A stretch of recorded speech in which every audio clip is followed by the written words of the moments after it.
So இந்த மாதிரி நல்ல விஷயத்துக்கு மட்டும் நாங்கள் ஸ்டூடெண்ட்ஸ் எடுத்துகிட்டு போகிறோம் சார். இது வந்து வேறு எந்த ஒரு வேறு காரணமும் எதுவுமே இல்லை. அப்படி ஒரு சூழ்நிலை, எங்களால் முடியாத சூழ்நிலை, எங்களுக்கு வந்து பிரச்சனை மேலே பிரச்சனை வருது, செஞ்சால் எங்களால் செய்ய முடியல, நாங்கள் எவ்வளோ கேட்டோம் எங்களுக்கு கொடுக்கல, ஏன்னா கொடுக்குறாங்க இப்போ. அது என்ன ஒரு சின்ன ஒரு அடியோடு கொடுத்துருக்காங்க, அதுதான் வருத்தம். செஞ்சதெல்லாம் நாங்கள் கேட்குறதெல்லாம் கொடுக்குறாங்க, எங்களுக்கு வந்து கொடுக்க மாட்டுறாங்க. ஒரு சில காலகட்டத்தில் அப்படி ஒரு சூழ்நிலை வந்ததுன்னா நாங்கள் கேட்குறதெல்லாம் கொடுக்க மாட்டுறாங்க. எங்கள் மாணவர்களுக்கு எல்லாரும் இது ரொம்ப அநியாயம்னு படுது, இது வந்து ரொம்ப தப்புன்னு, இதை வந்து நம்ம இப்படி மாற்றி தான் ஆகணும்னு மாணவர்களும் இளைஞர்களும் நினச்சாங்கன்னு வச்சிங்களேன், அவங்க ஆசைப்பட்டா அப்போ நாங்கள் முடிவெடுப்போம்.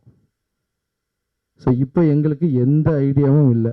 அப்படி நாங்கள் ஒரு முடிவு எடுத்து நாங்கள் பண்ணால் எல்லா தொகுதியிலும் இளைஞர்களும் மாணவர்களே நிற்பாங்க.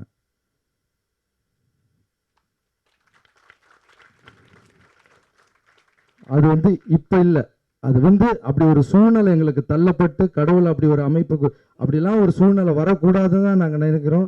நாங்கள் தர்மம் இந்த படம் இப்படியே தான் இருக்கும். அப்படி ஒரு சூழல் வந்தால் அப்படி வர்றதுக்கு வாய்ப்பு இருக்குது. அப்படி வந்தால் எல்லாம் ஸ்டூடெண்ட்ஸாக இளைஞர்களாக தான் இருப்பாங்க.